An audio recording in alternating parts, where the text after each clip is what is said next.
Hai, Assalamualaikum warahmatullahi wabarakatuh dan selamat pagi. Okay, jadi kita bertemu lagi dalam video yang seterusnya. Okay, tajuk yang kita akan belajar pada hari ini adalah tajuk yang kelima di chapter 5. Okay, diberi nama nisbah trigonometri ataupun trigonometric ratio. Alright, so we'll start. Kita mulai.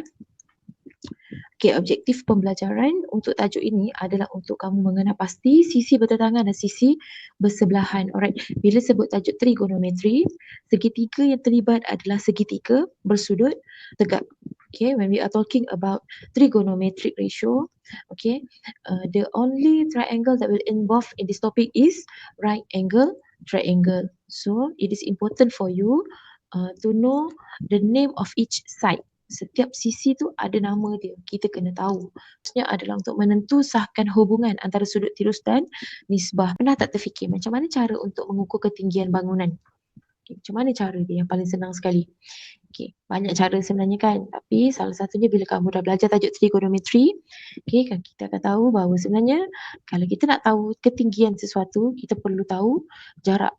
Okay, jarak apa ni? Maknanya kalau kata kamu berdiri dekat satu tempat, okay, so berapa jarak dia daripada base dia, daripada tapak dia ni dengan diri kamu? Berapa jarak dia?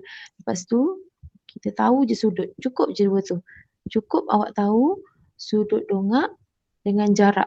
Tak perlu pun kita tahu tinggi ni. So, bila awak ada dua benda ni, jarak dengan sudut dongak, secara automatik kita boleh dapatkan nilai untuk ketinggian. Okey, tapi dengan syarat, syarat ni itulah saya kata syarat dekat sini dia adalah segitiga bersudut tegak kan. Jadi dekat sini mestilah 90 darjah. Kita kena berkenalan dulu dengan part-part ataupun bahagian yang ada pada segitiga. Okey. Setiap segitiga bersudut tegak mesti kena ada simbol sudut tegak lah. Okey, simbol sudut tegak. Dan nampak tak kat sini saya ada tulis theta. Ini adalah simbol untuk sudut. Okey, nilai sudut. Sudut tu kita tulis macam tu. Ini dipanggil theta. Okey. Theta boleh, theta boleh, tak kisah. Okey. Setiap nama sisi tu, sisi yang paling biasa awak jumpa adalah hypotenuse. Hypotenuse adalah sisi yang paling panjang dalam segitiga bersudut tegak. Okay, the longest side of the right angle triangle is called as hypotenuse. Okay, so macam mana pula dengan AB? Okay, daripada AB ni dengan BC ni, apa nama dia? Okay, nama dia bergantung kepada kedudukan theta. Okay, the name for the side of AB and BC depend on the location of theta. So kita tengok dekat sini theta ada di sini. Okay, nampak theta ada dekat situ. Jadi apa nama sisi yang duduk dekat sini yang bertentangan dengan theta ni, apa nama dia? Okay, nama dia adalah sisi bertentangan. Sebab apa? Sebab dia duduk bertentangan dengan theta. So this is called as opposite side. Sisi bertentangan selalu saya gunakan istilah ataupun saya wakilkan dengan simbol T. Manakala kalau awak belajar dalam DLP, opposite side, so saya akan gunakan O lah sebagai opposite. Hypotenuse memang kita pakai H, hypotenuse. Okay, dia ada dia punya singkatan lah. Okay, so kita dah tahu sekarang AB is opposite side, tentang. Okay, macam mana pula dengan BC? Okay, nampak ini theta kan? Okay, ini garisan dia. So nampak dia duduk dekat sangat dengan BC. So sisi yang paling dekat sekali dengan theta, kita bagi dia nama sisi bersebelahan. Okay, sebab dia duduk sebelah. So dua tu je yang awak kena tahu. Kalau dia duduk bertentangan dengan theta, namanya sisi bertentangan. It is called as opposite side. If the side BC tu is located next to theta, okay, we call as adjacent side. Okay, kalau sisi bertentangan saya wakil sebagai T, sisi bersebelahan saya wakilkan sebagai S. Opposite side, kalau dalam English saya guna O, ini untuk belajar DLP ya. And adjacent I will use A. Okay, adjacent saya akan gunakan A. So ingatlah masing-masing awak nak guna bahasa Melayu boleh, bahasa Inggeris pun boleh, tak ada masalah. Okay, macam mana pula sekarang ni kalau theta tu dah berubah pergi duduk dekat sini pula. Tadi theta dekat C, now theta is at B, sudut CAB. Okay, so yang paling panjang sekali, the longest side in the triangle is called as hypotenuse. Okay, so ini theta kan? AB duduk di sebelah theta. So nama dia adalah sisi bersebelahan. Okay, S ataupun A. Okay, A untuk English, S untuk Bahasa Melayu. Alright, so BC ni sisi apa? Sisi apa tu? Okay, ni theta, so dekat sini. Dia bertentangan kan? So, dia adalah tentang ataupun dipanggil opposite. Right? So apa saya nak bagi tahu, theta tu sendiri, kadang-kadang dia guna theta, kadang dia guna X, kadang dia guna Y. So tak kisahlah theta ke, X ke, Y ke, kedudukan nama sisi tu bergantung kepada kedudukan theta. Kalau dia bertentangan dengan theta, tentang. Kalau dia duduk sebelah, sebelah. Alright? So the name of the side is depend on the location of theta. If the side, for example in this picture, BC, okay, BC is opposite to theta. So, kita panggil opposite side. Okay. So, mari kita tengok sikit beberapa soalan macam mana untuk menentukan hypotenuse, tentang dan sebelah. Okay, for example, the first example. Okay, katakan ada satu segitiga. Segitiga bersudut tepat PQR, right angle triangle PQR. Okay, saya tak guna theta for this time. I am using X. X to represent the angle. X tu saya guna untuk wakilkan sudut. Okay, so mari kita tengok. Hypotenuse. Siapa hypotenuse dalam gambar ni? Siapa hypotenuse? Hypotenuse adalah yang paling panjang dalam segitiga. It's the longest side in triangle. So siapa? Hypotenuse. Okay, jawapan dia adalah PR. Nampak ni? PR ini adalah hypotenuse. Okay, so macam mana pula dengan tentang? Sisi bertentangan atau opposite. Okay, ini adalah kedudukan X. So, tentang adalah yang bertentangan dengan dia. Sisi PQ. So, kita boleh labelkan dia sebagai T ataupun O. Alright. Satu lagi, yang terakhir, sebelah. Siapa sebelah? Inilah sebelah. Dia duduk paling dekat dengan X. So, yang sebelah adalah RQ. So, awak gunakan S. Siapa yang dalam DLP boleh gunakan A. Alright. So kalau awak guna dalam bahasa Inggeris, gini kalau guna bahasa Inggeris, ini akan jadi HOA. Kalau awak gunakan bahasa Melayu, okay, dia jadi hypotenuse, tentang sebelah. Okay, cukup itu je dulu yang awak perlu tahu ya. Okay, soalan yang seterusnya. Satu lagi right angle triangle, for this time is STU. Okay, so kita nak tentukan hypotenuse. Hypotenuse yang paling panjang. So, ST sini, H. Alright. So, mana satu? Sisi tentang ataupun bertentangan atau opposite?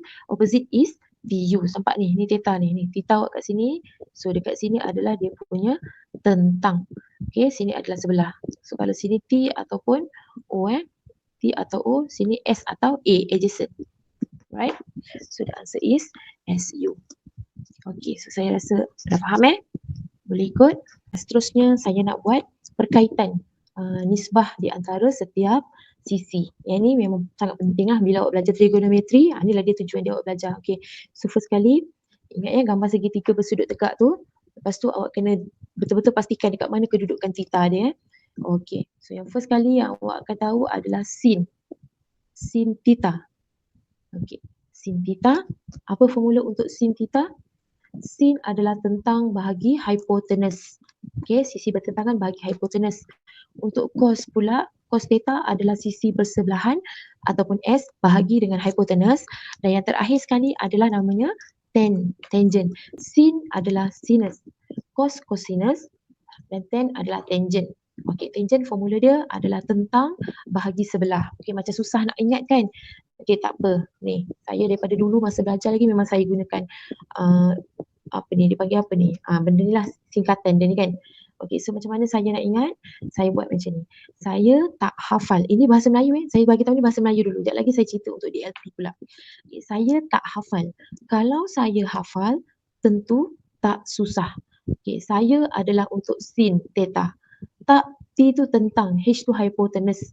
Okay, kalau adalah untuk cos. Okay, ini sin, ini cos. Okay, saya ni sebelah bahagi hypotenuse. Tentu adalah untuk tangent. Okay, tangent tentu tak susah. Ataupun boleh juga, satu lagi saya jumpa hari tu ramai juga yang share dengan saya. Saya takut hantu. Kalau saya hantu, tak takut sangat. Pun boleh juga, ikutlah awak nak ikut macam mana pun. Tapi masa saya belajar dulu, inilah dia yang saya gunakan. Saya tak hafal, kalau saya hafal, tentu tak susah. So nanti kalau dalam exam, dia bagi formula, dia bagi. Okay, kalau ada exam lagi formula, dia bagi. Okay, tapi ingatlah, okay, tiba kan duk saja kan. Sin theta, saya tak hafal. Kalau saya hafal, tentu tak susah. Senang sikit ingat. T tentang H hypotenuse S sebelah. Okay, so sekarang saya nak share untuk yang bahasa Inggeris pula for DLP. Okay, so please make sure you locate the theta correctly. Tengok theta tu duduk di mana. Alright, so sin theta equal to opposite over hypotenuse. Cos theta equal to adjacent over hypotenuse. And the last one is tangent theta is equal to opposite over adjacent. Okay, macam mana cara nak ingat? Ini je. So, toa. Alright. So S equal to O over H. Chah is cos equal to adjacent over hypotenuse. And toa T tangent equal to opposite over adjacent. Okay, so ingat so Chah toa. Saya tak hafal. Kalau saya hafal, tentu tak susah. Sebelum saya pergi kepada yang lebih detail, saya harap kalau awak dah sampai di bahagian ni, maksudnya awak dah di separuh pertengahan video lah. Okay, so tolong imbas kod QR ni sebagai bukti kehadiran. Nanti bila dah dapat QR code ni, kamu scan, isikan nama, letak kelas Okay, kita pergi kepada soalan yang seterusnya. Tentukan sama ada semua nisbah trigonometri bagi sudut X dan sudut Y sama atau tidak. Okay. Given to you two triangle, satu X tu, satu ada Y. Okay, you have to determine whether the trigonometric ratio equal or not. Okay, dia bagi dua segitiga pada Y, given to you two triangle. Okay, kalau kita tengok triangle yang pertama, sisi dia 5, 4, 3. Yang satu lagi 2.5, 2 dan 1.5. Dia nak suruh awak tengok adakah dia punya ratio nisbah di kedua-dua ni adalah sama atau tak. Okay, so kita kena buat sikit kajian lah.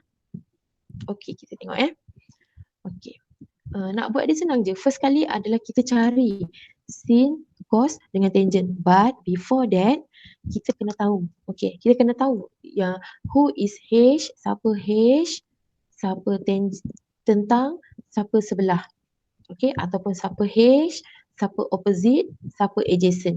Okay, so macam mana kita nak tahu? Okay, this is X. Ini adalah lokasi X. So bertentangan dengan dia, sini adalah tentang ataupun opposite. Okay, so ni sebelah ni 4 cm ni adalah sebelah ataupun adjacent. Okay, so ni hypotenuse lah, semua orang tahu hypotenuse. Okay, ini pun sama, ni theta dia adalah Y, dia guna Y. So sini adalah tentang ataupun opposite. Yang bawah ni 2 cm ni adalah sebelah ataupun adjacent. Okay, so 2.5 ni adalah H. Okay, so kita nak tahu sama ada nisbah dia sama ke tidak, kita gantikan dalam formula. Formula apa? Sin X. So nak tahu daripada mana? Sin apa? Tadi kan dah bagi tahu kan. Saya tak hafal. Jadi ni saya tak hafal. T over H. Okay, cos. Kalau saya hafal. Tangent. Tentu tak susah. So kita masukkan dalam formula tersebut. So kita tengok. Sin X. T over H. So T3, H5. So masuk dalam ni. Dapatlah 3/5. Okay, inilah 3/5. So kita try untuk yang kedua pula, segitiga yang kedua. 1.5 T T bahagi H. So 1.5 bahagi 2.5 dapat 0.6. Nampak nilai dia masih sama. Okay, 1/5, 1.5. So kita tengok pula untuk cos X. Cos adalah sebelah bahagi H ataupun cahkan A over H. So cos X equal to 4 over 5. Mana kita tengok S ni ambil ni. 4 cm bahagi dengan 5. So dapatlah 4/5.